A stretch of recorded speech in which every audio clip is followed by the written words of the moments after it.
This podcast is brought to you by Most Valuable Podcasts, leading the league in podcasting entertainment.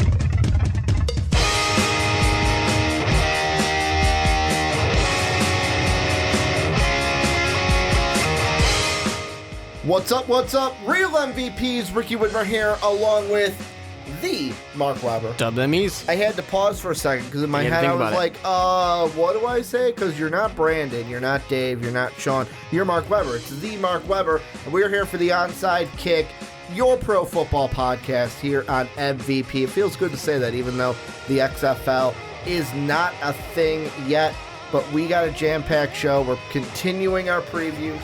We finished the South today, Mark. Yep. We did the NFC South. You can check that on our YouTube channel and on podcast services across the world for the Onside Kick. We're trudging on into the AFC South, where we'll start with the least, and that is the Jacksonville Jaguars, and we'll go to the best, which was the Houston Texans last year, and go team by team through this preview. Before we get started, make sure to check out patreon.com/mostvaluablepodcast. That is where you can help support us. The $1 tier, the lowest. You get things like access to the Discord server. We had a new $1 patron. Villarreal, I think, is how we said it during the live stream. And I guess Sean was correct. New $1 patron. He's now in the Discord. Sean was saying it Italian when it was more Spain, I guess. But you could be in the Discord, too, for as low as $1. You also get the MVP podcast a month early before everyone else. And also, first time I can say this on a podcast, if you have a Twitch Prime membership, go over to Most Valuable Podcast, the twitch.tv/Most Valuable Podcast. If you have an Amazon Prime and you're not doing anything with your one free sub they give you, Or your life. Yeah. Why not give it to us? I mean, you're gonna give your life to MVP. That's the pitch I give. If you're doing that with your life, why not give it to us? We will do something with it. And what do we do with it? Who knows? It's our choice. And if you're like, Ricky, what is that? Amazon and Twitch, they give you a free, if you have Amazon Prime, a free sub each month that you can use, and it's just free money that you can just throw at creators. This is honestly partially for me, but also for the people watching and listening. What does that actually do? What does that give them? So that would be a question for Dave. I just know that it's a free, Amazon gives you the sub. Yeah. To where it's like, hey, it's free money that you can throw at a creator that you like. That's the bare minimum of what I know about it. Tells me it's just Google. Tells me it's a premium experience. Bingo. I know there's something like eventually. Bonus games, I guess. Eventually in the future, I know because Kind of Funny does this, where what they do. I've seen it on some people, but I'm never really on Twitch enough to know. One example, because they do it, is let's say we're going to do a live Onside Kick, and we were going to do a pre and post show. Yeah. We can make the pre and post show subscriber only. Cool. So it's stuff like that. So if you want to, because we're just starting up the Twitch stuff, want to support us on Twitch and have Amazon Prime and not doing anything with it, send us over your free sub, twitch.tv/Most Valuable Podcast. But let's get into the actual podcast, Mark, because the intro went a little bit longer than usual. We are going to start with the Jacksonville Jaguars and going through how we usually start these. Offensively, yards per game, they were 27th last year, averaging about 302 yards. They were 31st in offensive points per game, about 15 points in a contest. Defensively, though, they were near the top. Defensive yards per game, they were 5th. 311 was what they were giving up. And then points per game, they were 4th. A stingy 19.8 is what they gave up last year. When it came to free agency, not a lot going on. They re-signed some guys, but some big signings coming in. They get guys like Nick Foles, the big one, to a 4-year, $88 million. They get Alfred Blue to kind of be what I would think the third stringer behind a TJ Yeldon and a Leonard Fournette. And then also signed guys like Jack Ryan, Chris Clooney, and Cedric Bluhy. I hope I said that right, offensive tackle. It's a fun name. Signed him to about a $895,000 contract. So the big question here, I think we got to tackle the offense, because the defense is fine. I know I'm going to ask you about Jalen Ramsey, and they told him, hey, we're not going to look to extend you this season. Like, we're not going to get in those talks this year. But I think we got to talk about the offense first because, in all honesty, they were bad offensively. They were. And I know Jacksonville fans will be like, whoa, Ricky, you got to pump the brakes because we lost A.J. Hearns. He was in Dallas. We lost Allen Robinson. He was in Chicago. Da Bears. Marquise Lee got injured. There's our top 3 wide receivers from the year before. Then Leonard Fournette only played in 8 games. Led the team in rushing. 8 games. Tells you something right there. And then Blake Bortles was our quarterback. Is Nick Foles going to be enough to bring this team back into a playoff hunt? Because their offensive coordinator is John DeFilippo, who got fired from the Vikings. Yeah, and it's one of those interesting things. A team like the Vikings, who had tons and tons of weapons, and he wasn't able to use them. So now you take John DeFilippo and you say, here's a team that got a weapon or two, not as many as you had in Minnesota. Can you work with these? And I think that's a tough ask to say. Guy wasn't able to do it when he had a lot, so now can you do it when you have a little? Because it's not like they're barren. You know, you've got Marquise Lee still. You got Westbrook out there who's all right. Terrell Pryor is an interesting one, but he's not a guarantee to make the team necessarily even. And if he does, which I think Terrell Pryor will make the team, I don't think he's going to get a ton of usage. What you really have is Leonard Fournette, and then you've got the question of Nick Foles. And I'm not trying to question Nick Foles necessarily before anybody gets mad at me for that. He's a Super Bowl MVP, but... Some would say as good as Peyton Manning, if not better. Some would say as good as Peyton Manning, if not better. I love that so much still. All because he also threw 7 touchdowns in a game. And he did it before Peyton Manning, too. Was it the year before Peyton Manning, I think? I think it happened in the same year, same season. I'm going to have to look that up. But anyways, the thing I need to see Leonard Fournette be there for 16 games. I need to see these wide receivers be there, and I need to see somebody step up because they lost 2 great, good to great, depending on how you want to rate them, wide receivers a couple of years ago. But when I look at Nick Foles, my thing that I think of with Nick is he is a very safe quarterback in a lot of ways. And, you can try and look back to him when he was failing with the Rams, but that's Jeff Fisher. Anyone's going to fail with the Rams. Before that, with the Eagles, he did really well. He was a little boom and bust, but he's kind of learned to be a little bit more of that secure kind of guy. High completion percentage. He's going to make smart throws. He's not going to get too many interceptions. In a full 16-game season, I feel like he'll probably have more interceptions than you'd like, but not too many. I feel like with touchdowns, it's kind of boom or bust, though. Yeah. You either have a game where he throws a lot or you have a game where he throws none. And you look at some of these teams that he faced when he threw against Chicago last year in the playoffs. Yes, he had 2 touchdowns, but he also had 2 interceptions. And his completion percentage for Nick Foles was lower. Because usually in a lot of these games last season, he was sitting in the 70s. He's got a game where he was at 84%.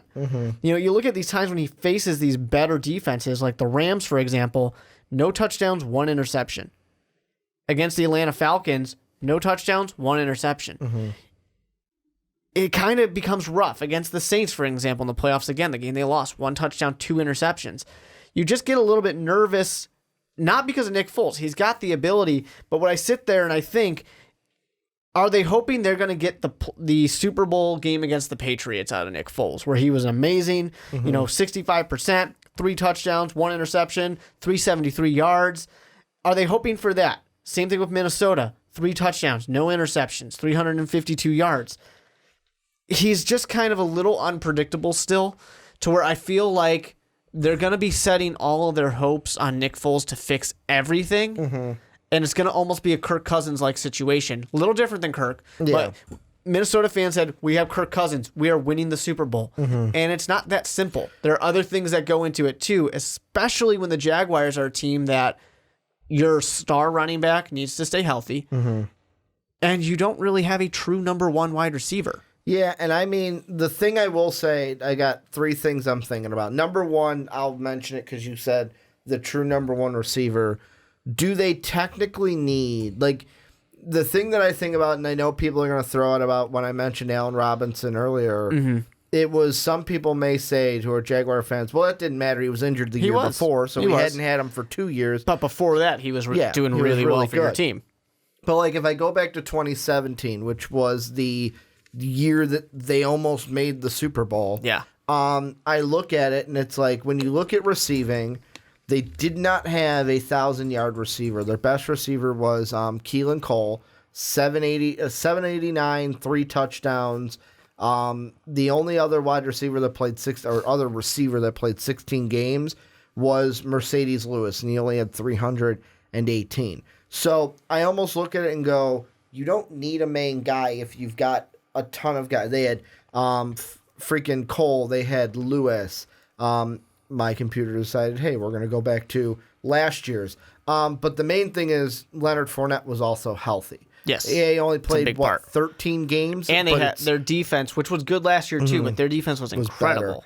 But yeah, like Cole, Lewis, Hearns, D.D. Westbrook was just getting into the offensive system. But a thing to remember too, though, is the big criticism on the Jaguars, the reason why a lot of people were shocked they were as good as they were, and also doubting them at the same time for the Super Bowl, was they weren't good enough on offense. Fournette couldn't carry them the whole way. And that's what I feel like Nick Foles is going to be able to get it done. And when I say that, it's not like, well, we got to put this whole franchise on Big Dick Nick's shoulders. Yeah. It's going to be what you were mentioning. If he can, because if you look at Blake Bortles had his best year in 2017, but it wasn't anything like super amazing. Like, yeah, he threw for 3,600 yards.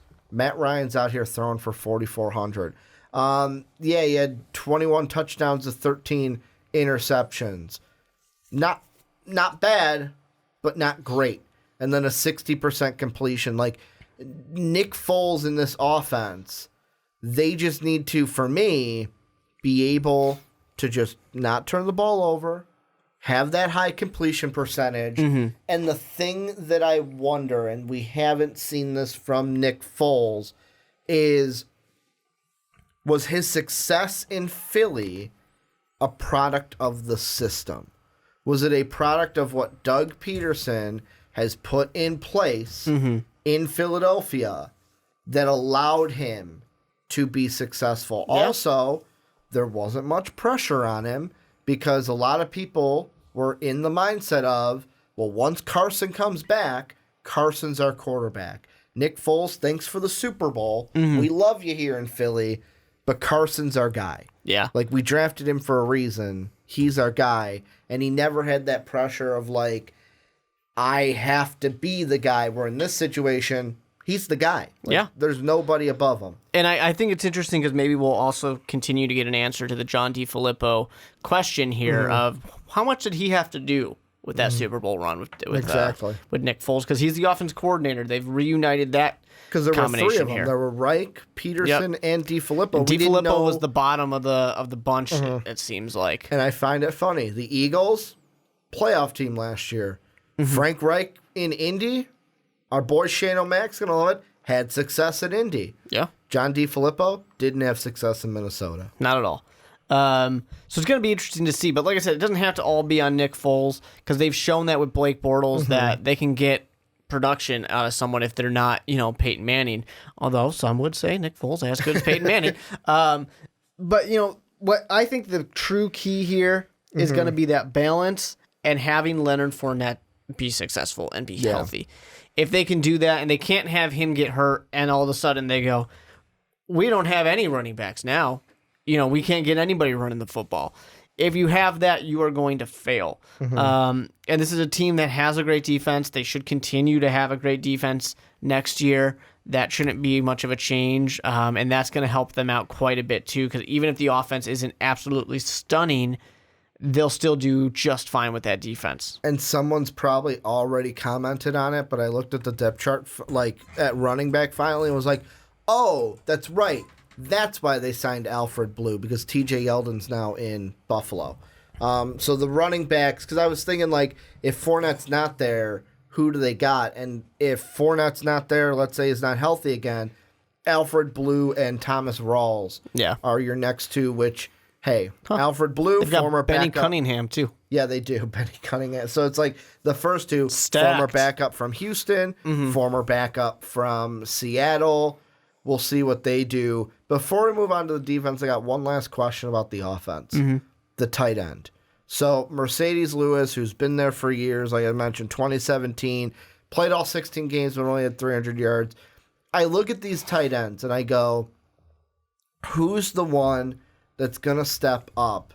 And the thing that I wonder, and I know it was, he's a third-round draft choice this year, and this might be too much of a loaded question to put on his back already, but is Josh Oliver, the tight end they got from San Jose State, is he the one they're going to rely on early? Or is it just basically, hey, we're going to throw someone, like we're going to try to get Oliver going, he's the future, but let's just put somebody out there and hope Nick just makes one of these guys better. Yeah, I think it's going to just be, we're just going to have guys out there and throw to whoever you need to throw to. Whoever's open, Nick. Yeah, exactly. Just have the security. You've got Fournette there too, so you can throw the ball to him. It's going to be a bit of a question mark, and I don't necessarily know that we're going to have a standout type of guy. It could be Josh Oliver because they're tight ends. You can get a tight end in the third round and have him be successful. Yeah. But I mean, remember we made a huge deal about the Lions taking a tight end as early as they did. But I don't necessarily know that they're going to have one guy who's going to be a standout in this situation. They might not have one standout guy in the entire passing game. It just might be very even all across the board.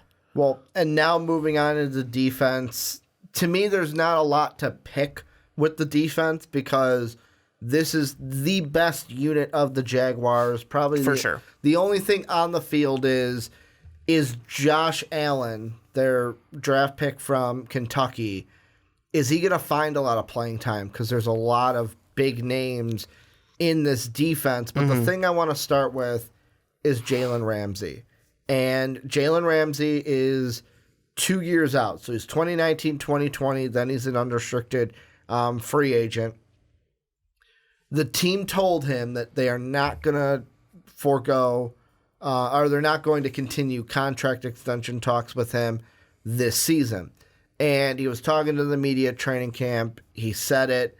And one of the question the media was like, well, did they say, like, they're not going to do it now? Like, are they just not going to extend you? And he goes, you know what? That's what they told me. You guys take it as what you want.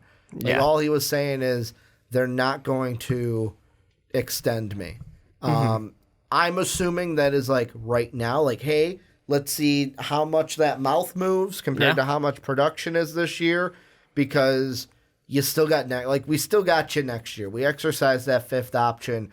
What is your thought with the Jalen Ramsey contract extension? Is this just we're not going to do that until the final year? Yeah. Or is this something where it's like, hey, we're going to see, is that mouth worth the paycheck we're going to have to sign? Right now, if they re-sign Jalen Ramsey, he's going to be probably the highest paid corner in the NFL. There's no doubt about that. So they really are in no rush to do it. There's no reason to. Just kind of let him play. If he goes down a little bit in production, great. You can drop his price a little bit. If he goes up, you were already going to pay him the most out of anybody in the league anyways, so what's it matter? When I look at it, that's my thought of they're just waiting because there's no rush. There's no reason why they have to do it now. They can wait. They can get it done, right after his contract's expired, get everything out of it, and then you can go ahead and re-sign him. Because they might also say, hey, we were pretty bad last year, and this might not be a big open conversation, but they might be thinking, if we need to trade somebody, we could get a lot for Jalen Ramsey. Yeah. It's possible. We're not saying we're going to do it. We're not even saying we're likely to do it. It's just we don't necessarily need to extend him right now. We could let somebody else worry about that if we need to. We don't want to do it, but if we need to, we could. Odds are they're just going to end up re-signing him towards the end when they have the choice, but they also could just franchise tag him. And they're going to probably give themselves that option as well. Because essentially, why not?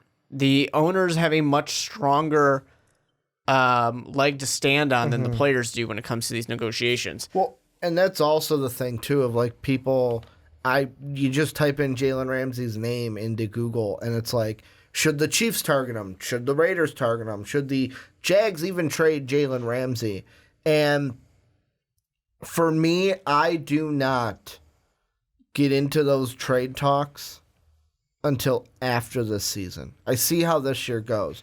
Because also there's an article on NFL.com basically from a week ago where Jalen Ramsey, it says Jalen Ramsey won't give Jags discount on next contract.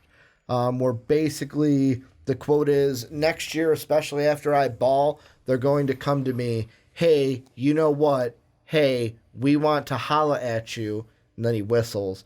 That number is going to be so ungodly, he said, whistles. That number going to be so ungodly, they're just going to look, gives wide eye stare. So to me, I almost feel like here's how the Jalen Ramsey thing is going to play out. They're going to play him this year.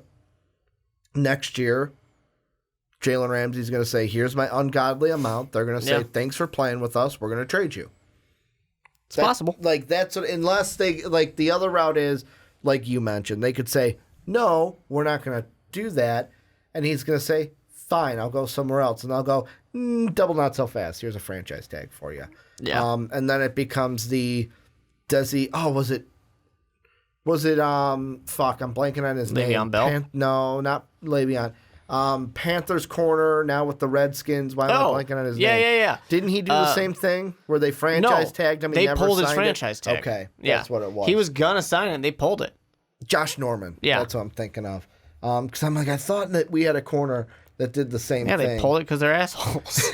The other question, basically, for this defense is, do you expect them to be pretty much the same that they were last year? 5th in yards per game, 4th. What does Josh Allen add to this team? I do expect them to be as good as they were before, potentially even a little bit better. Josh Allen, I think he's going to struggle to get playing time. I think he's going to get playing time, but he's not going to get a ton. And people who are going to draft him, or not draft him, people who are going to put him on their watch for...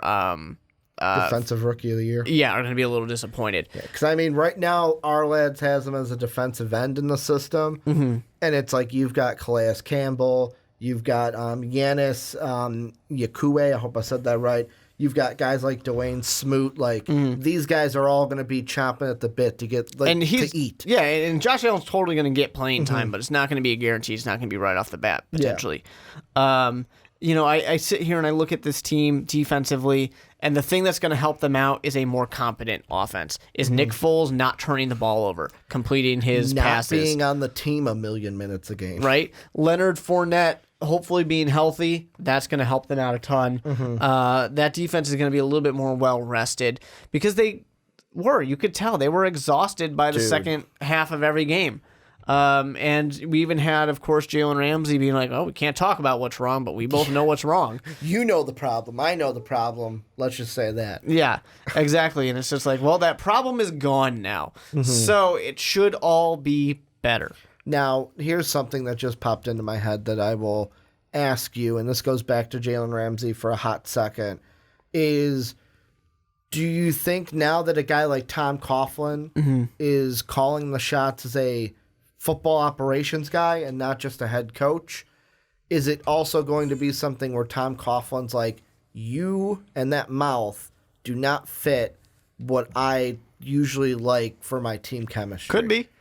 Like, I know Doug Marrone probably has a say, like, hey, this is what he's actually like in the locker room. And then Tom says, Doug, stop. You shut your mouth. You know, and it's totally possible, and that might be a reason why they do end up trading him potentially. I don't really know.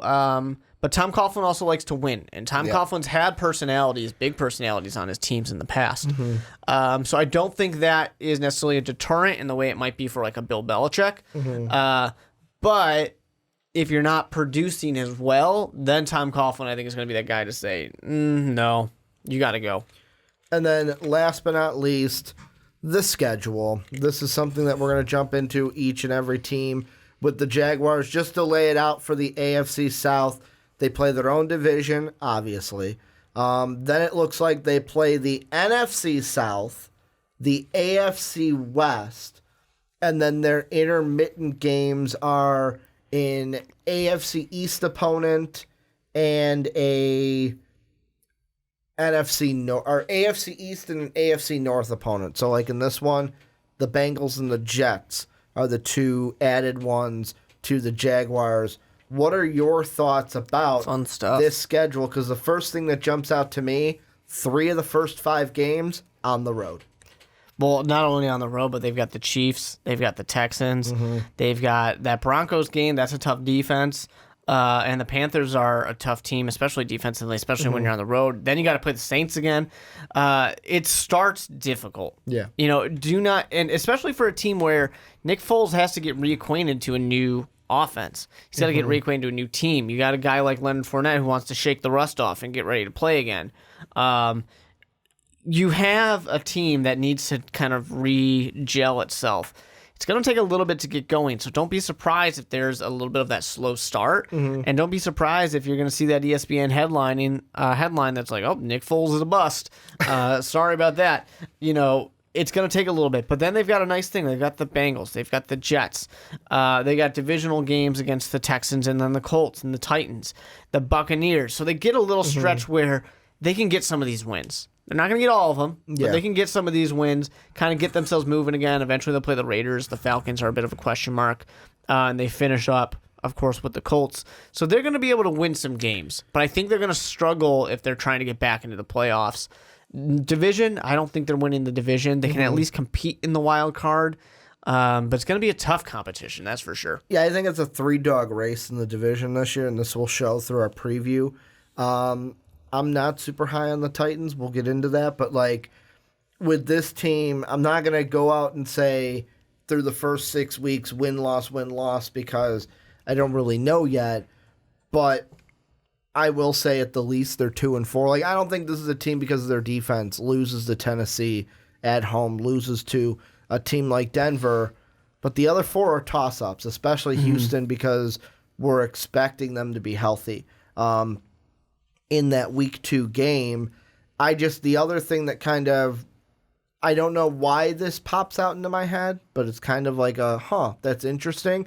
If you look at the times of their games, only one primetime game, and it's a Thursday night game week 3.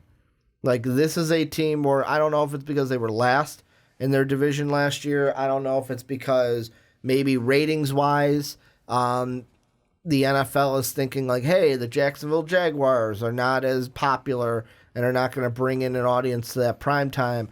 I just find it funny. Not one Sunday night football game, not one Monday night football game. The only primetime game is, hey, we'll give you a Thursday night football game on NFL Network week 3 against the Titans. And they play a West division, so they're going to get quite a few of those 3 o'clock games. Yeah. So they'll have some late afternoon games too. But yeah, I don't think anyone's expecting much out of Jacksonville this year.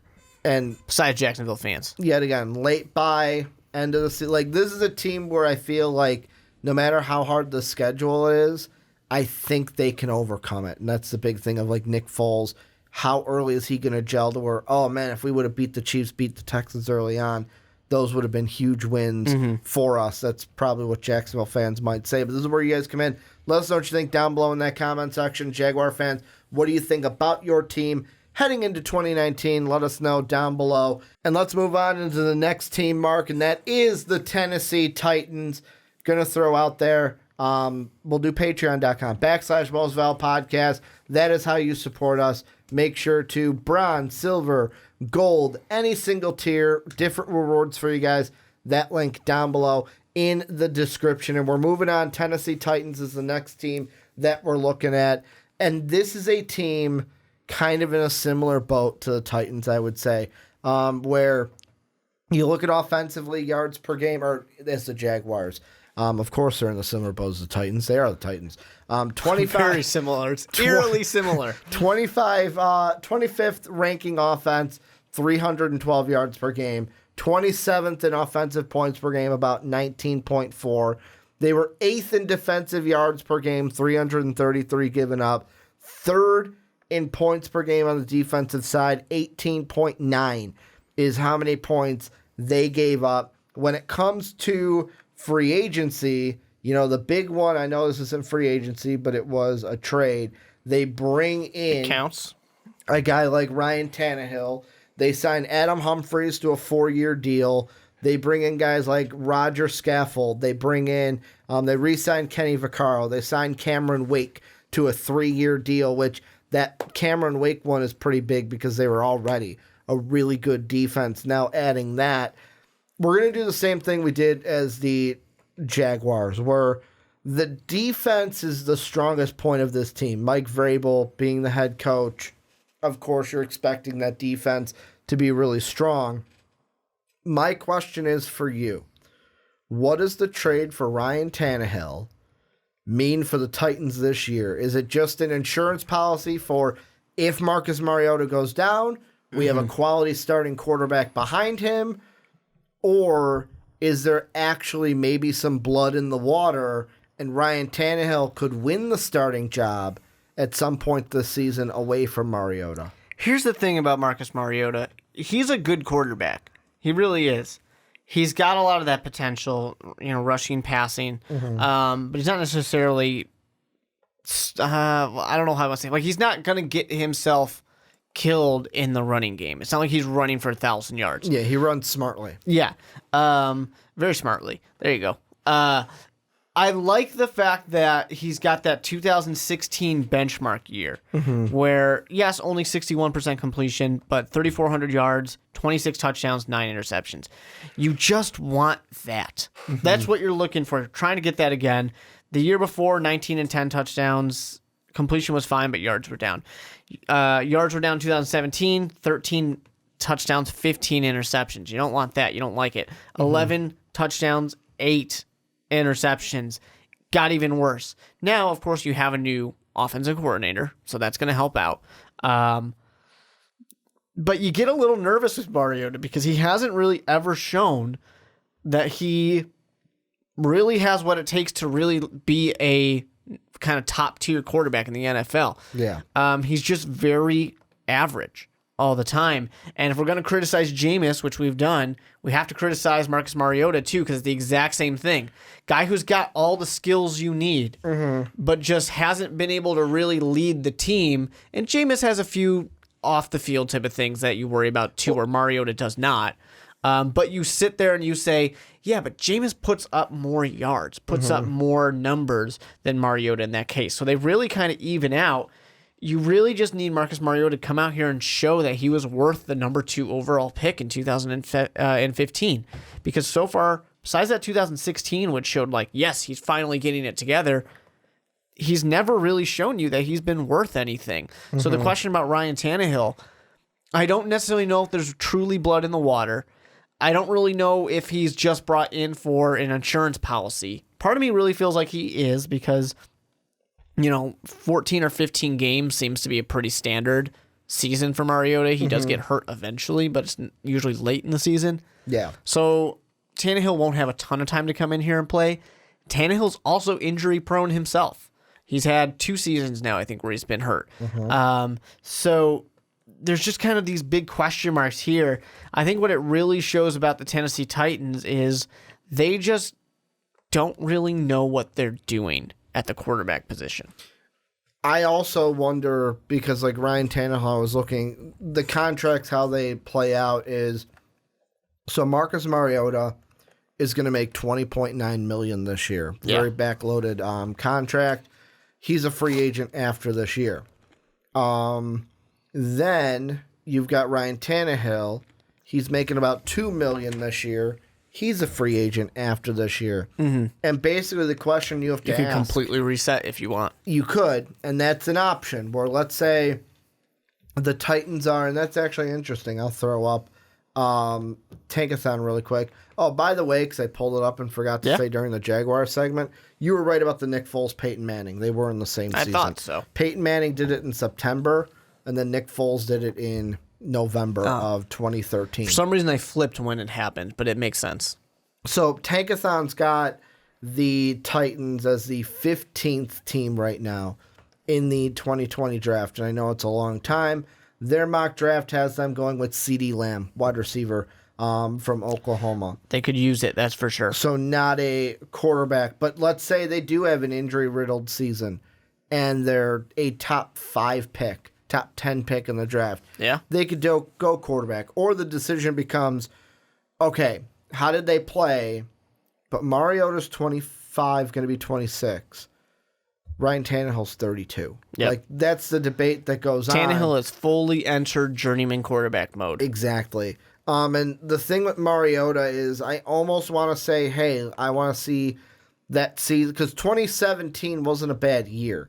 They made the playoffs. That game against the Chiefs, Mariota was actually really good in that game. And what is it? The Chiefs usually losing those games. Then they went up against New England and just got rocked, because I remember Sean, as we're listening to it in the car, being super excited because they were just demolishing the Titans at every turn. But like that year, I even look at touchdown to interception ratio, and it wasn't great, 13-15. And I just, for Mariota, it's like, are we going to get that? Like, you use the 2016 season as the benchmark.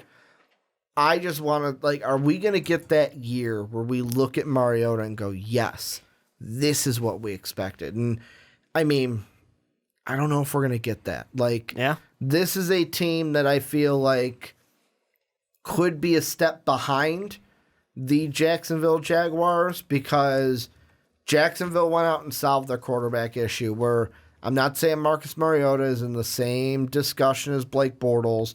If you gave me a draft and my pick was between Marcus and Blake for my quarterback, I would take Marcus 99 times out of 1, basically. And it's just, I look at it, though, and I go, this is a team that defensively is really good. If the quarterbacks are injured or can't get it done, how is this team going to compete with a Houston team that healthy is really dangerous?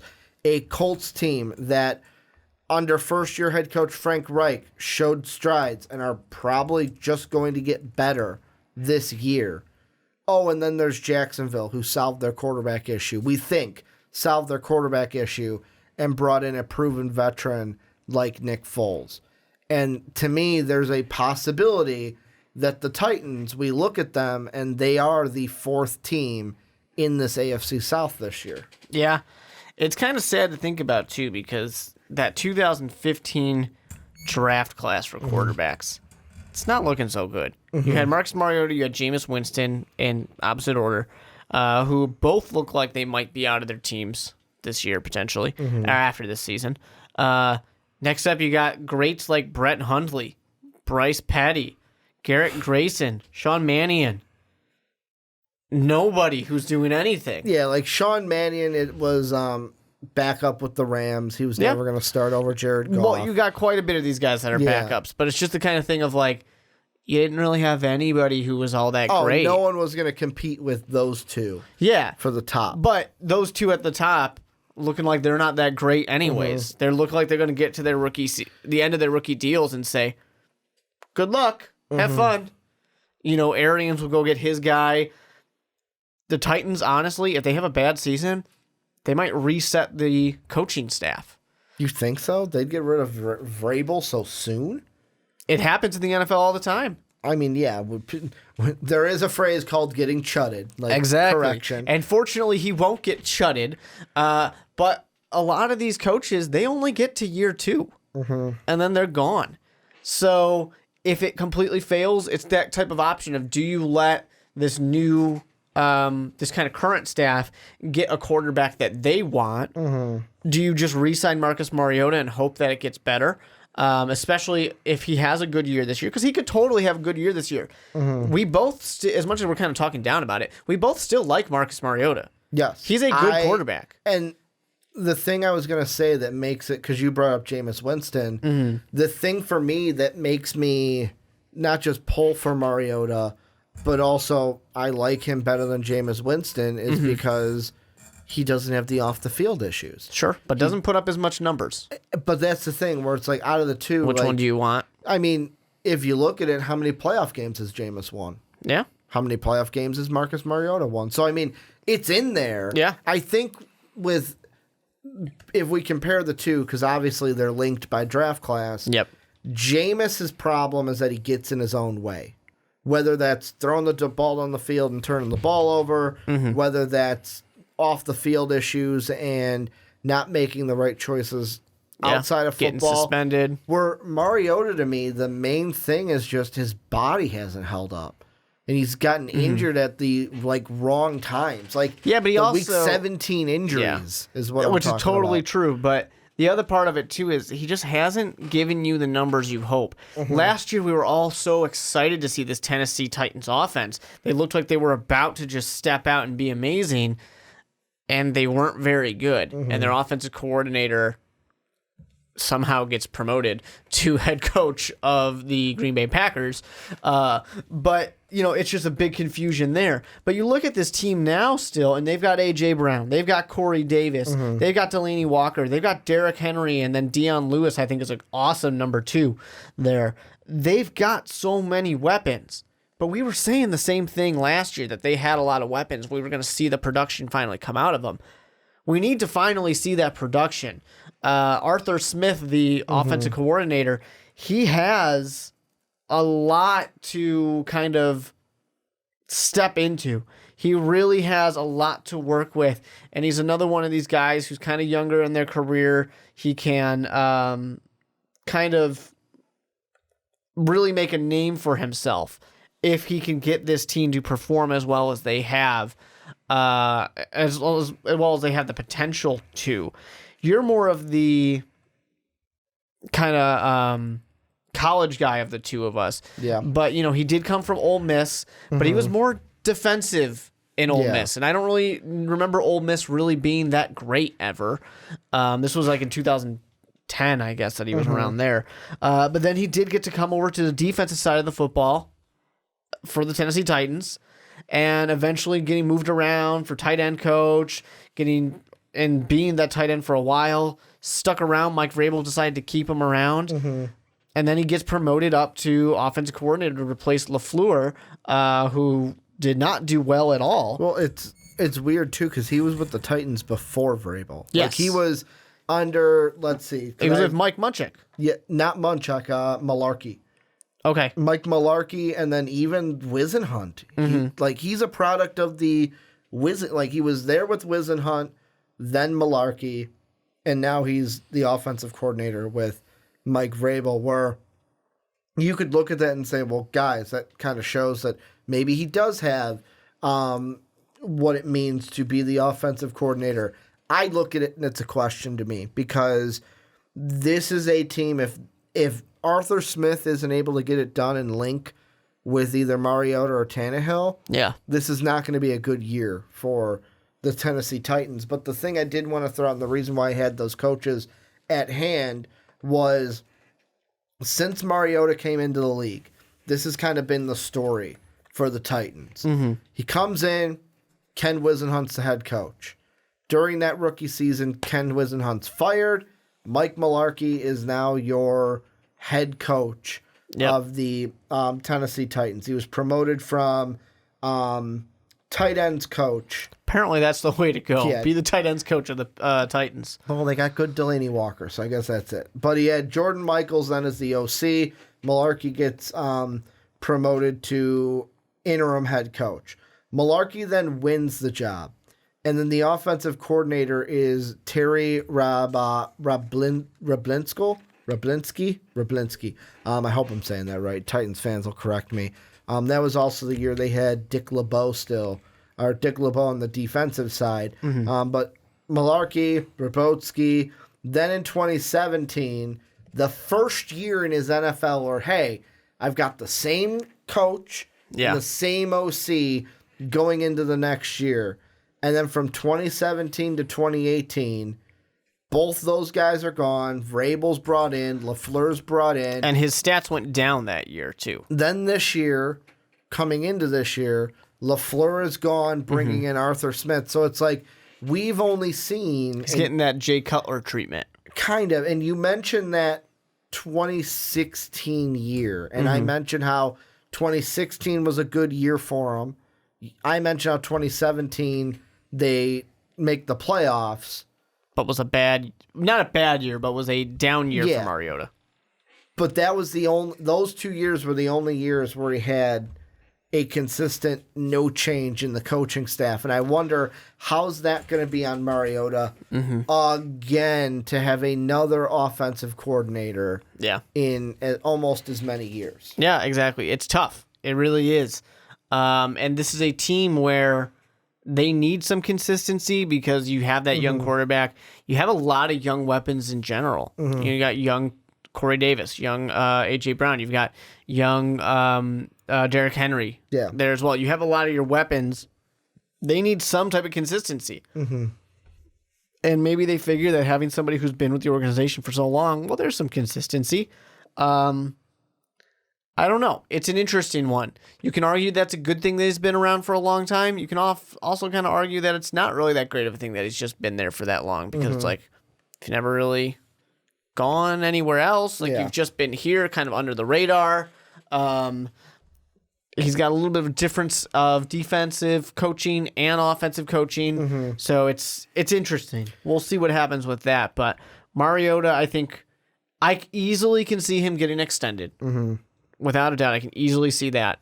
But I don't see him getting one of these huge monster deals. I can see it being like a 3-year, let's just play it safe and see what happens. Which I don't think will be the worst thing in the world for the Titans. To get a little bit away from Mariota and the quarterbacks, because we've spent quite a bit of time talking about them, mainly because quarterback is such an important position. Yeah, you live and die by your quarterback. But I just want to mention offensively the wide receivers, because for me, this is a year where I feel like Corey Davis, and love bringing up Corey Davis, Chicago area kid. Also, he's also a Capricorn, so I got to throw that out there. Oh, Fellow nice. Capricorns got to stick together.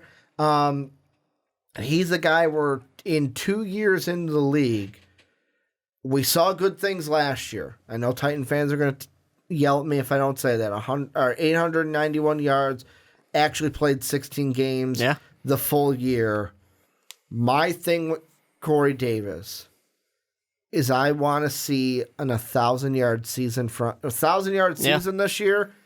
And if you're going to be the main guy, the main honcho in that wide receiver, you got to have more touchdowns. But also, at the same time, Mariota's got to get him the ball. Yeah. But you got to score more touchdowns. Like, this has got to be the receiver that's the go-to guy. Because Delaney Walker's getting old, and he's not going to be there. He's not going to be there forever, and he could be injured again this year. He's also an injury-ridden tight end. And, they've got A.J. Brown, like I said before, too, so that's going to be a big one. You expect a lot out of him.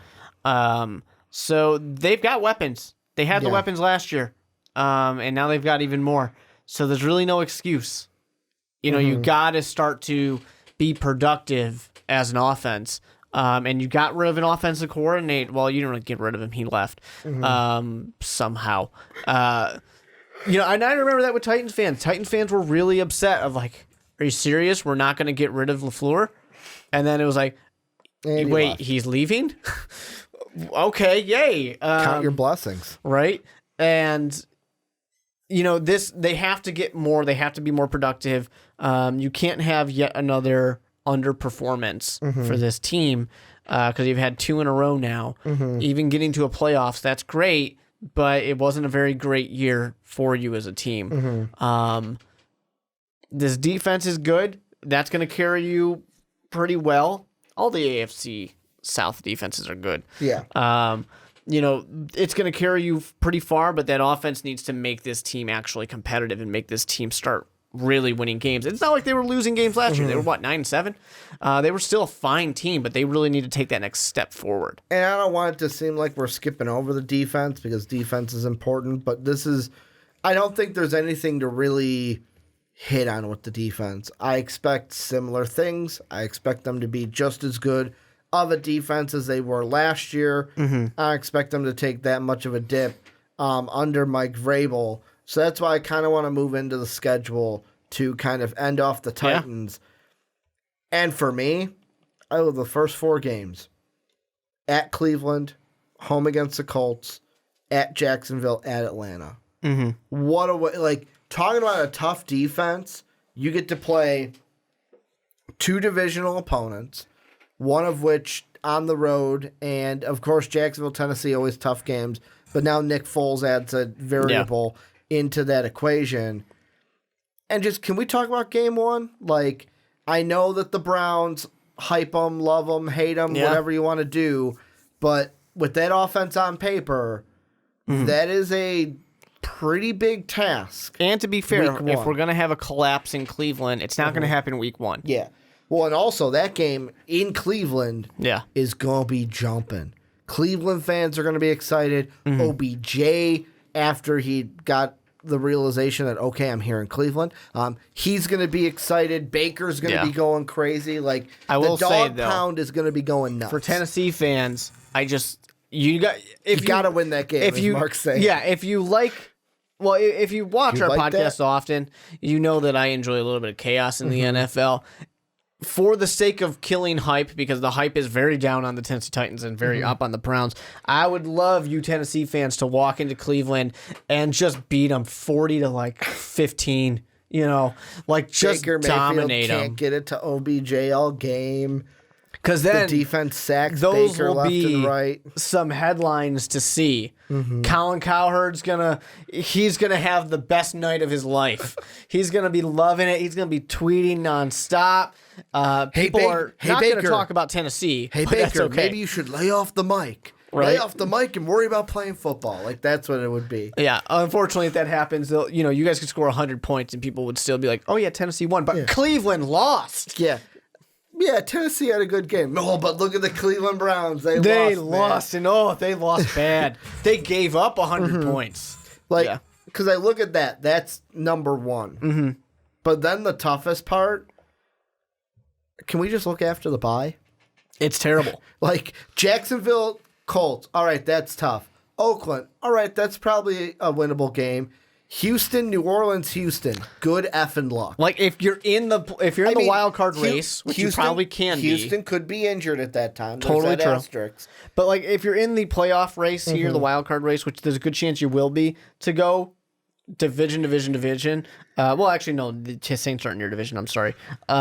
If to go division, really, really tough, probably NFC leading. Division, who you'd probably see in the Super Bowl division. Right. It's going to be very difficult. That Raiders game, sure, that's a little bit of a gimme. But going before that, Colts, Jaguars, Chiefs, Panthers, it's a tough end. It's a tough way to end. To me, I think it's going to be rough for the Titans to get back to 9 wins.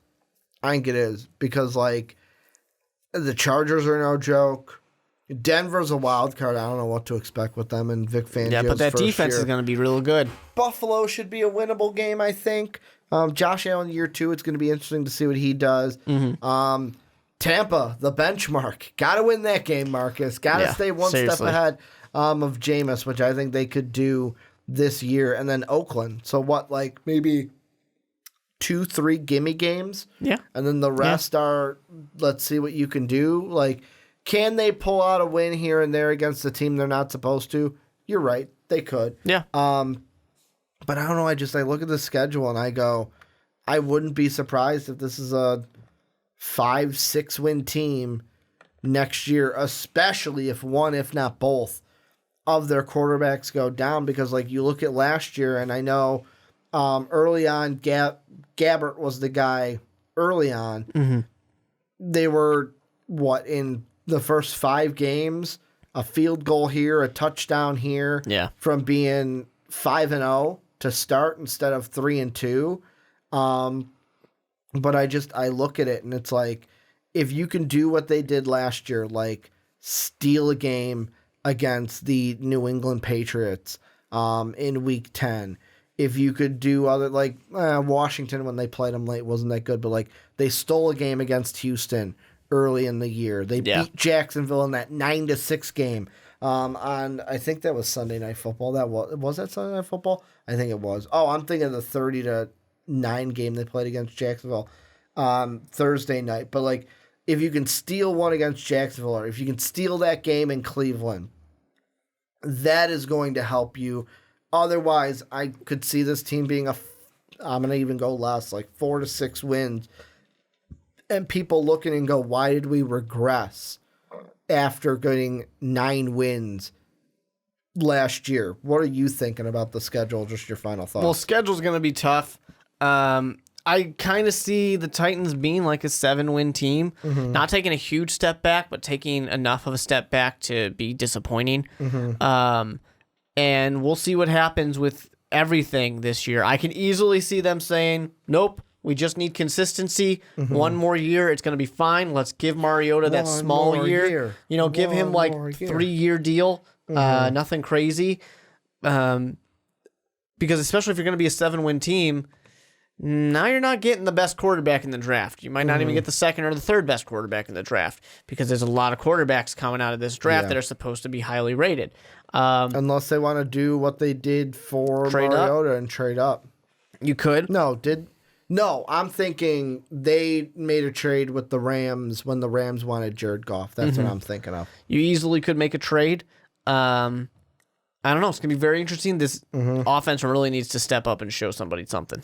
Well, this is where you guys come in. Cleveland, or not Cleveland fans. I was thinking that week 1 game, and now I'm thinking Cleveland on the mind. Tennessee fans, let us know what you guys think down below in the comment section. Also, random question. What do you think about your stadium? Because Mark telling me before the segment that... It's a lot of cars all over the place. A lot of cars on that stadium. So let us know what you guys think down below about your team and about your Location's stadium. Beautiful. Do you like it? Do you love location. it? Do you want some more of it? Let us know what you think down below. And Mark, let's move on. The next team we are talking about is the Indianapolis Colts. Before we get into it, make sure to go on Apple Podcasts and rate and review, if I can say English correctly on this podcast. Rate and review the Onside Kick. It means the world to us. That 5-star rating really helps us out, gets in the ears of more people, lets people know why they should check out the Onside Kick. But moving into the Colts, this is a team where the numbers are a little bit better from last year. So you've got offensive yards per game. They were 7th overall with 386 yards. That'll be Andrew Luck. 5th in points per game, 27.1. Defensively, they were probably maybe the worst defensively, but not by much in the AFC South. 11th in defensive yards per game, 339 per game. And then 10th in scoring, giving up 21.5. They were not the worst in yards per game, but they were the worst in points per game in the division because the other ones were top 4 defenses in that. This is a team over free agency that brings in guys like you got Margus Hunt, Devin Funchess is the big one on a 1-year deal, Justin Houston, Ed Rusher coming in on a 2-year deal. And the thing I want to start with here is last year we talked about, and Shane O'Mac, who follows us on Twitter, was all over the Frank Reich hire and Frank Reich.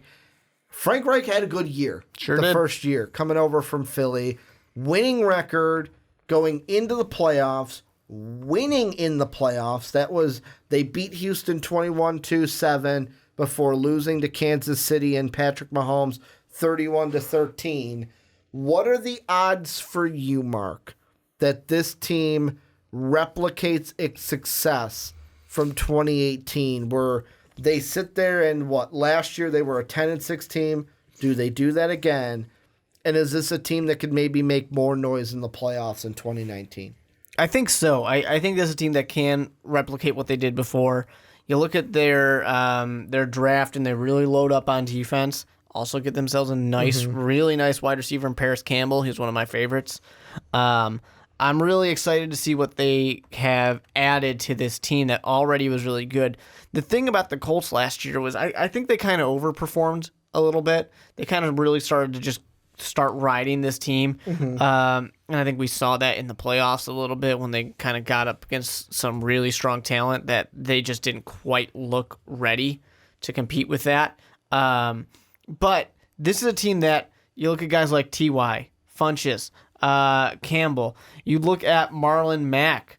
You look at, of course, Andrew Luck, who is your quarterback, who now has a full year of playing to be better, to be healthy, to finally be who Andrew Luck is meant to be. You say be better, but like I look at the stats last year, 67% completion, 45, almost 4,600 yards, a 39-15 touchdown to INT ratio. But here's the scary thing. He can be better. He can be even better than that. He could be MVP Hall of Fame better. He can. I don't want Andrew Luck's career, his legacy to be, can you imagine if Andrew Luck didn't get hurt? Yeah. You don't want it to be that. I really do want to see them be as good as, or see him be as good as he can be. Of course, unfortunately, he's probably going to continuously lose in the Super Bowl to, Chicago and Mitchell Trubisky. He's not going to be that good, but I want to see him be good. You still got to get revenge over that 2007 Super Bowl. We got to get it back. Mark, what Super Bowl are you talking about? I don't think that ever happened. I saw that Super Bowl. It was great. Devin Hester got that touchdown. Wonderful Super Bowl. Loved every second of that kick return. But I'll be honest, I'm high on this team. I think that, obviously, I think it's between them and Houston and Jacksonville, depending on Nick Foles does, to be in the hunt for this division. It just depends on some things that you already mentioned. If Andrew Luck stays healthy and can replicate last season, they're going to be in shape. Marlon Mack, he only played 12 games and was almost a 1,000-yard rusher. Yeah. And had 9 touchdowns on the year. Give me more of that, big boy. I want to see an 1,000-yard rushing season. If he plays 16 games, there's no way Marlon Mack is not getting 1,000 yards if he plays every game this season. Yeah. And then I want to see how many touchdowns he can get. Because he had 9 in 12 games. Is he going to get 15 in what? If I go 13 in 16 games next season? It could be insane. And then receiving, it just comes down to, last year it was mainly T.Y. Hilton. Yeah. Then Eric Ebron had the most. You bring up Paris Campbell. I wonder what his role is going to be in this offense because he also gives you a guy. The thing I loved about him in college was Ohio State would use him on that jet sweep kind of a screen where it's basically you hike it back to Andrew Luck in the shotgun. Paris Campbell comes across the front and he can flip it, just flip it out to Campbell, and Campbell takes it and could run it up the sideline. And also, and that's exactly Adam Humphries. Yeah, that's exactly what I think you want out of Paris Campbell. You just want a guy who just got to get the ball in his hand. Not Adam Humphries. I'm thinking Titans. Devin Funchess. Yeah, is who I'm thinking of. Campbell, I think you just got to get the ball in his hand. That's all the game plan is. Letting him make some noise himself. T.Y. is a very similar type of guy. You just want the ball in his hands. Yeah, and he can make some noise. So this is a team that can be deadly. They can be deadly offensively if they start to just all gel and play the way they're supposed to, because they got a slow start last year and then they really got rolling. And does Eric Ebron again have that 13 touchdown performance in him where it's basically, hey, get to the red zone. Now it's we can use Paris Campbell in the backfield, we can go Marlon Mack, or we can go with a tight end kind of a target in Eric Ebron. And then defensively, that's the big thing too, that I know this team and Chris Ballard has been drafting a very defensive team, like you mentioned this year in the draft, going heavily into defense. You've got Yasin, the cornerback from Temple. They get a linebacker from TCU. They get another one from Stanford. 2 safeties, 2 more linebackers. And this is a team that I did not expect to be as good defensively as they were.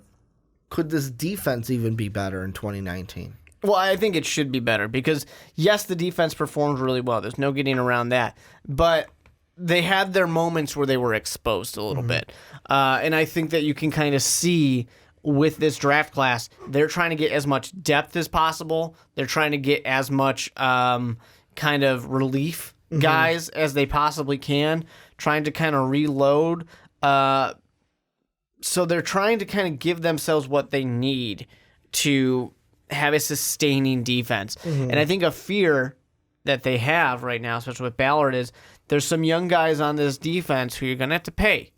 You assume you're going to probably want to pay some of them, keep them around. So you got to bring that next class in to get guys in case you're not going to be able to pay everybody. Yeah. So you're going to have to start losing some because, that's just what happens. You can't keep everybody. Somebody's got to get going. So you go heavy in the draft. Some of these guys are going to pan out pretty well. Some of them might just be special teamers, and that's all right.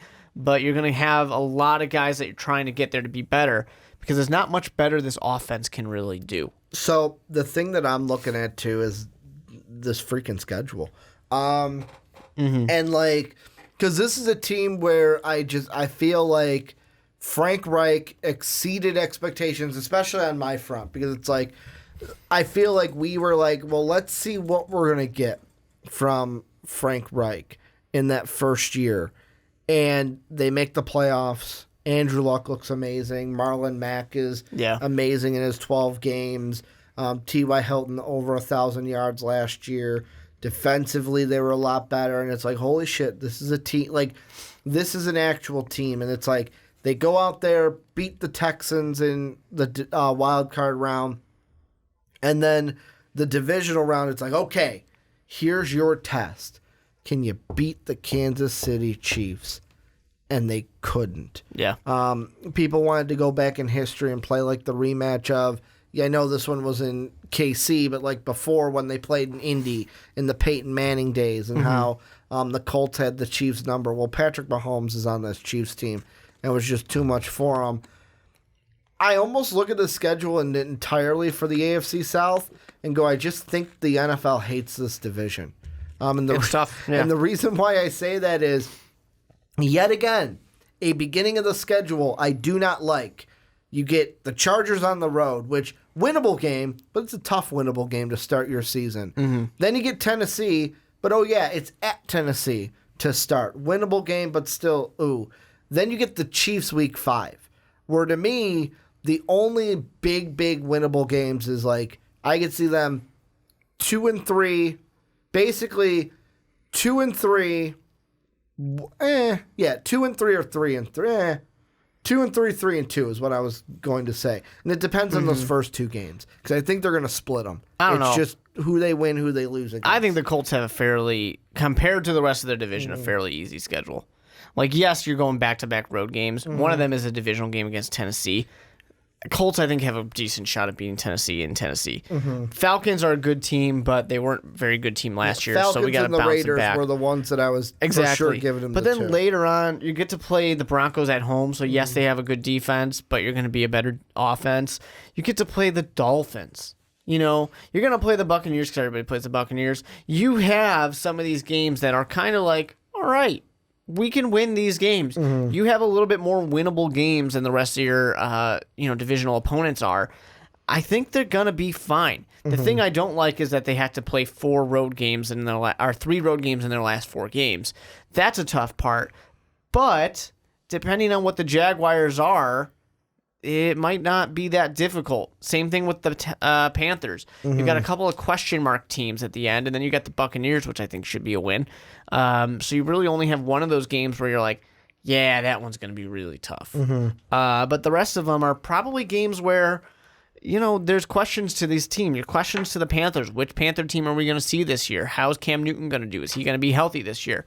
Jaguars, is Nick Foles going to be as good as he is? Is this defense going to start to fall apart because Jalen Ramsey can't shut up and Tom Coughlin wants to get rid of him?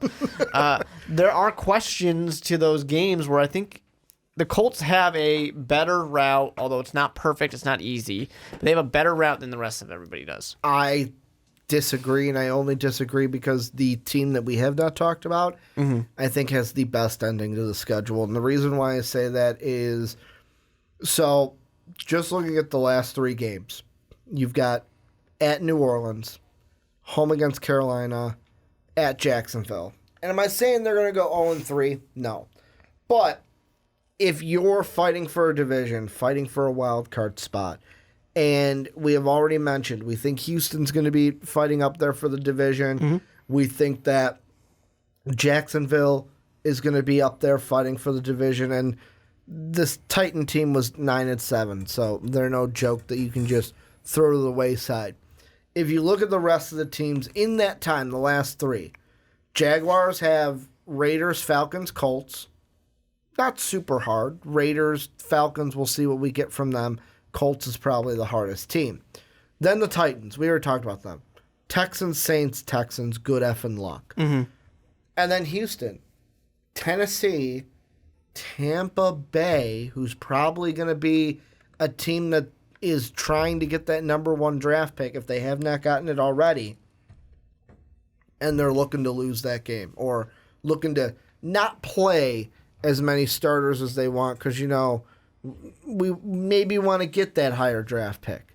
And then Tennessee, where I almost feel like especially like Jacksonville and Houston, their last 3 games are so much easier than the Colts to where the Colts might sit there and go, fuck, we got to win all 3. I do think 2 of these are on the road. I do think the Texans have a little bit of an easier schedule. It's like, I do think you're discrediting the Buccaneers a little much. I don't think they're going to try and lose their last game. Have you met Bruce Arians? Well, probably not. Good point. No, neither one of us have met him, but we've seen him. Lawyered. Right? I think he's okay to try and win some games. And I think the Texans do have a little bit of an easier schedule. We'll get to them later.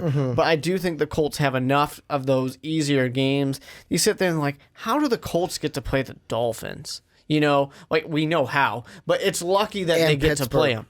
Yeah, Pittsburgh's a tougher team than the Dolphins But that's what I'm saying. Like, for example, the Jaguars, they've got, to me, the easiest. You get the Bengals and the Jets. I don't know. I think the Bengals and the Jets can both perform pretty well this year. I mean, I don't have Bengals those got guys. decimated by injuries last year. Good point. I just don't have those 2 teams. Jets, it just depends on high. if you trust Adam Gase or not. Yeah, and then it's like the Titans. You get the Browns and who's their the Bills. The Browns and the Bills. So one tough, Bills one is a not question so mark. tough. And then Houston that we'll get to. Theirs is Baltimore, New England. So good effing luck. Yeah, I'd say that's kind of tough. Yeah. So I mean, maybe it comes down to those games in the 2 where it's like we play the Steelers, the rest of our division doesn't. Is it going to come down to those games and who wins those ones? Because playing the NFC South is so tough. Playing the AFC West is so tough. To me, those are 2 divisions I would not want on my schedule at the same time. Yeah, it can be challenging. Colts are a really good team, though. They can make it happen. I will ask you this, and I know we're far out from it. Division champs, wild card, missed the playoffs. What do you see from the Colts? I'm leaning for the Colts. I'm not 100% sure on that, but I'm leaning for the Colts to be wild card. Okay. Yeah, to me, it's all like this is a division I'm torn because I think it's going to be so similar to last year. Of these teams are just like one away from each other. And they're going to beat each other up to try to do it. Like, the thing I hate about the AFC is there's so many teams I want in that wild card spot, and I just can't have it that way. Like, I would love if Houston, Jacksonville, and Indy were all in the playoffs next year. But I'll be honest, I want the Chargers in the playoffs as well. Yeah. And there's no way I can get there's no way I can get Houston, Indy, Jacksonville, and LA in my playoffs. One of these teams is going to have to fall out just with how many playoff spots there are. And I think that's what it is coming down to the end. Obviously, the Texans, we'll talk about them to end the podcast. But I feel like one of these teams, 3 teams, is obviously going to win the division. The other 2 get to fight with the Chargers for the wild card spot. Well, I think you're blanking on, or not giving any credit to the Steelers. Steelers or the Ravens or the Browns. Well, the Ravens, I think, will win the North, so they're in. I'm talking like wild card is what I'm talking about. I think there's a lot of teams that are going to be competing for that. I'm disrespecting the Browns. You are disrespecting the Browns in that part, but it's all right. I mean, I would say I'm disrespecting the Steelers, maybe the Titans, and maybe the Browns. Because I don't see the Dolphins, the Broncos, the Bengals, the Bills, the Jets, or the Raiders competing for playoff spots next year. I mean, injuries happen to any team. Anything can happen. But Colts fans, let us know what you guys think down below in that comment section. Are you going to grow off of last year? How much better is this team going to be than 2018? Let us know what you guys are thinking down below in that comment section. And Mark, it's time to close out the podcast talking about the Houston Texans. And one last time, I will tell you guys, make sure to go over to twitch.tv/mostvaluable podcast. If you have an Amazon Prime account, Twitch Prime account, make sure to go over and throw your free sub. If you're not using it, throw your free sub at Most Valuable Podcast. It's just free money that Amazon gives you to throw at a creator. We're building that up, going to have special things for subs in the future. So want to throw that out there. You want to sub to MVP on Twitch, you can now do so. Link down below. But Mark, the Houston Texans, this was the division winner from last year, although their season did not end like they wanted it to. A loss to the Colts in the playoffs. This is a team offensively that was not quite as good as the Colts, but not as bad as the Jags and Titans. 15th overall in yards per game, 362. 11th in scoring, 25.1. Defensively, yards per game, they were the worst, 12th in the league with 343. But they were a top 4 in defensive points per game, tied with the Jaguars, 19.8, being that stingy defense. When it comes to free agency, they franchise tagged Jadeveon Clowney. They signed guys like Darren Fells, Tashawn Gibson, Matt Khalil, offensive tackle, A.J. McCarron, Brandon Robley, and then Braden Bobby Calhoun. So not a huge free agency of, hey, we're going to bring in the biggest of names. My question for you to start this one is, what should the expectations be for the Texans this season? Because Deshaun Watson, probably in his first year, I want to say, this year, I don't think he's played a full season. This was his first full season? Yeah, first full season, because year one he was injured. What should the expectations be? Because this was a team that won the division, lost in the wild card. Should they expect the same? Is this a team that wins the division and makes some noise in the playoffs this year? What are you thinking? I think this team has to make some noise in the playoffs. Deshaun Watson, like you said, he's got his first full season last year. Did really well, 68% for 4,100, 26 touchdowns, 9 interceptions. He did really, really well. But when you look at this team, and you see guys like DeAndre Hopkins, Will Fuller. You see Deshaun Watson, we just talked about, Lamar Miller. You got Donta Foreman out there. They have a really stacked defense. I mean, when you got guys like J.J. Watt, Merciless, you've got Zach Cunningham, Jadeveon Clowney. You are stacked defensively, and you've got such a good offensive team. And I sit here and I say, all right, Bill O'Brien potentially is going to inherit some power. He's going to potentially inherit player personnel because they don't have a GM right now. They kind of lost that one to the Patriots. This is a team now. Bill O'Brien in his 6th season too, where I'm not saying he's on the hot seat, but if he inherits some of this GM power as well, which looks like he's probably going to do.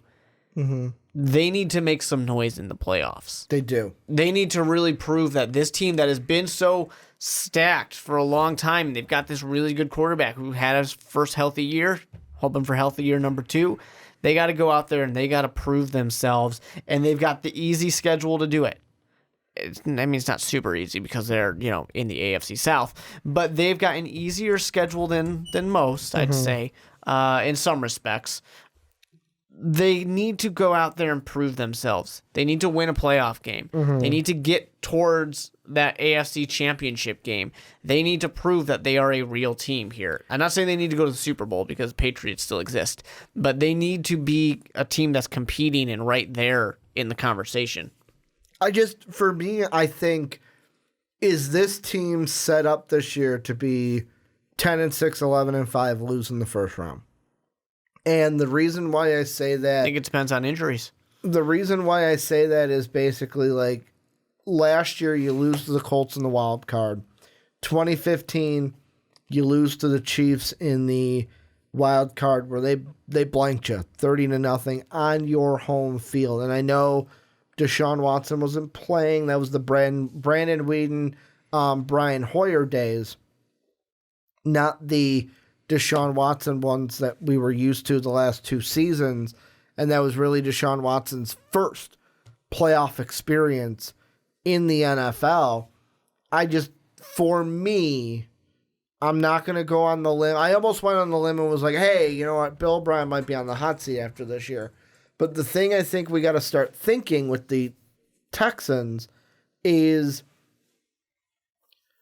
what should be Bill O'Brien's story if they win the division and lose in the first game. So let's say they win the division and they're 3-4. They're not a first round bye team. If they lose in the wild card round, what should be that story? Is it something where, hey, we went 11-5, you get a free pass? Mm-hmm. Or is it eventually, and I had to look up Marvin Lewis because I forgot that I thought he won a playoff game, but no, he didn't. 0-7 in his playoffs, so at least O'Brien's got that on a Marvin Lewis. But, like, I almost wonder if then Houston at that point, would they be setting themselves up to be the new Cincinnati Bengals, where it's like, hey, we'll make the playoffs, but man, winning that first game, ooh, that is tough. I always say, the question becomes, when is enough enough? Mm-hmm. And this is only year 6 for O'Brien. They finally got their quarterback. They finally got that worked out. They're hopefully going to protect him. I mean, they tried to make some progress in protecting Deshaun Watson in year 2. Now they drafted 2 offensive tackles in the draft this year. I was shocked when they took Titus Howard as high as they did.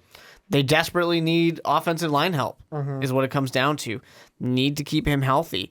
Deshaun Watson's got all the tools he needs to be an incredible quarterback in the NFL. Mm-hmm. He's got all the weapons he could possibly ask for. He's got an amazing defense. They need to be healthy is really what it comes down to. They just need to be able to stay healthy. If they can't do that, they're really going to struggle. And this team is a team that's been set up for success for years now.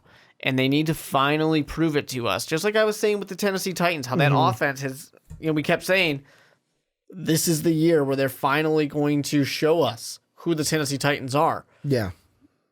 And then they don't. And we can't have that with the Houston Texans as well. Yeah, and I mean, the thing that I kind of lean on too, and this is a question of, and I know it's injuries and health, and it's no one can predict the future, but like last year, DeAndre Hopkins was healthy all year. Thank God, knock on wood, he was on my fantasy team, racking in huge receptions and catches for us, or for me, I should say, for us, the fantasy team. But like Will Fuller, 7 games. Kiki Cutie, 7 games. Where it's like, can all 3 of these guys be healthy? And then you look at the defense. Yeah. With their injuries too. Mm-hmm. I mean, that's the issue for the Texans constantly. And I don't know, maybe it's just that it's hot in Texas. But these guys just can't stay healthy. They can't stay on the field. Mm-hmm. And that's going to burn you every single time. And that's going to, unfortunately, end careers too. I mean, you look at a guy like RG3 who had an amazing rookie year, gets hurt, and he was never the same again. You look at that, and we were just talking about in this division, Marcus Mariota, a guy who keeps getting hurt at the end of his years. Ryan Tannehill's on the same team, a guy who had been getting hurt recently. That just ends careers. Mm-hmm. And there's a lot of these guys where we constantly are talking about with J.J. Watt now. He should probably just retire because he keeps getting hurt. And J.J. Watt is a phenomenal player, probably a Hall of Fame player, and we're all sitting there saying he should just retire because he keeps getting hurt. This team needs to strike while the iron is hot because it's not going to be hot for that much longer. Yeah, we always talk about with teams like when that window's open, you got to strike. And this window might be open, but it may be open a crack because of like an injury could shut that window. And eventually you start paying people. Exactly. And the thing that does not help, like we talk about the different schedules, and the thing that does not help to me, the Texans in the schedule, is 2 things. Number 1, this is the small one. Ravens and New England. Those are the 2 opponents that are not like everyone else's. Mm-hmm. You get the division leaders in both of those divisions. And you really wish it was the opposite. Like, if you could go to New England, because there's a good chance you'll lose that game no matter what, whatever. But I'm not huge on Baltimore, but the fact that you're going to Baltimore to play their defense, that's going to be very difficult. Good thing is you're coming off a bye, though. Yeah. So you have that extra week to kind of prepare. But the thing that I hate the most is that schedule beforehand. Saints, Jacksonville, LA, Carolina, all in your first 4. Then Atlanta, we'll see what we get from them. They could be a tough team. Yep. And then in the next 4, it's Oakland's your easy opponent. But before that, KC and Indy on the road, Jacksonville in London. So it's like, oh man, that beginning of the year. Yeah. It's almost like if we can get through the first 9 at even 5-4, we have a chance. Yeah. Because like the rest of the schedule, Denver could be a win for them. I expect one of the Tennessee games to be a win, if not both of them, if they're fully healthy. This is a team that might have to go, like 5-4 might be the, hey, if we want a chance to stay alive, it's 5-4. But if we want a real chance, we might have to go 6-2, 7-3 in those first 9. And it's going to be tough. 7-2. It's going to be tough, too, because, I mean, like you said, this team gets injured pretty much every year. They can't have that again. They need to be a healthy team. They need full strength, and they need full strength going into the playoffs. You can't go and get bounced again.